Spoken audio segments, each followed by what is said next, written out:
જિલ્લા ભાજપના ઉપાધ્યક્ષ અને અંજાર નગરપાલિકાના પૂર્વ નગરપતિ, આડાના પૂર્વ ચેરમેન અને અંજાર વિસા ઓસવાડ જૈન ગુર્જર સમાજના મંત્રી ભરત શાહનું ગઈકાલે મુંબઈમાં અવસાન થયું હતું.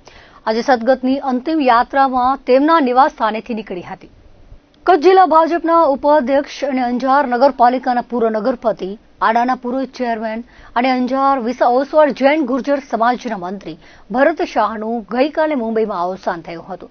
આજે સદગતની અંતિમ યાત્રા તેમના નિવાસસ્થાનેથી નીકળી હતી, જેમાં કચ્છભરમાંથી રાજકીય અને સામાજિક ક્ષેત્રના આગેવાનો જોડાયા હતા. 62 વર્ષની વયે ભરત શાહનું હૃદયરોગના હુમલાથી નિધન થયું હતું.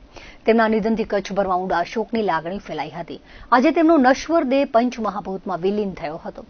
સદગતની અંતિમ યાત્રામાં કચ્છ મોરબીના સાંસદ, જિલ્લા ભાજપ પ્રમુખ, અંજારના ધારાસભ્ય, નગરપતિ, જિલ્લા ભાજપના મહામંત્રી વગેરે ઉપરાંત સામાજિક રાજકીય અગ્રણીઓ, કચ્છ વિસા ઓસવાડ જૈન ગુર્જર સમાજના આગેવાનો, અંજારવાસીઓ મોટી સંખ્યામાં જોડાયા હતા અને અશ્રુભીની આંખે સદગતને શ્રદ્ધાંજલિ અર્પી હતી અને સદગતના પરિવારજનોને સાંત્વના પાઠવી હતી.